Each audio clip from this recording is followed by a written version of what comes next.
అన్న ఆలోచన మా ప్రభుత్వం చేసింది. దీనికోసం ఆల్రెడీ టెండర్లు పిలిచినాం. అంతర్జాతీయ కన్సల్టెంట్స్ వచ్చిండ్రు, వాళ్ళ నియామకం చేపట్టడం జరిగింది.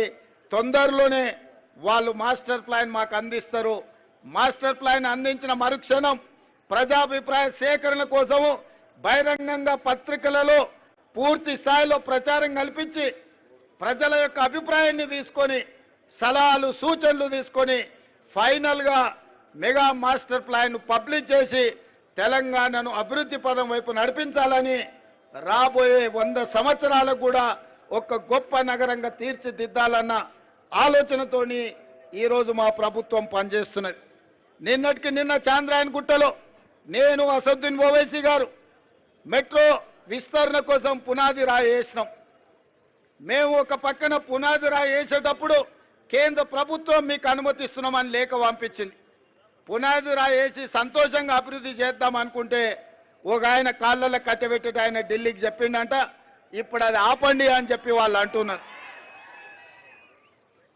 మీకు చేయడానికి చేత కాకపోతే మేము చేసేటప్పుడు కనీసం కాళ్ళలో కట్టబెట్టొద్దని వాళ్ళకి చెప్తున్నా. ఇది అధికారిక కార్యక్రమం కాబట్టి ఎక్కువ వివరాలు చెప్పడం లేదు.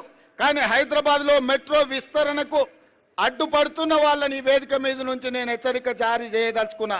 హైదరాబాదు నగర అభివృద్ధికి మీరు అడ్డం పడి కేంద్ర ప్రభుత్వాన్ని ఉసిగొల్పి అడ్డుకోవడానికి ఏదైతే ప్రయత్నం చేస్తుండ్రో ఇది మంచి ప్రయత్నం కాదు.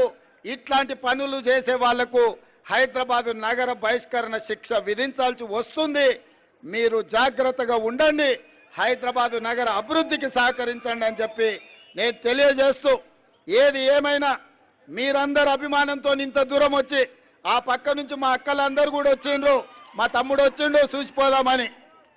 ఎందుకంటే నేను కూడా గ్రామాల నుంచి ఇక్కడికి వచ్చిన వాడిని, వాళ్ళందరూ కూడా మా చుట్టాలు మా దగ్గర ఇక్కడ ఉండేటోళ్ళందరూ.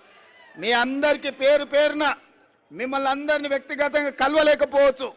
మీ అభిమానం నా ఎంబడి ఉన్నది, మీ ఆశీర్వాదం నా ఎంబడి ఉన్నది.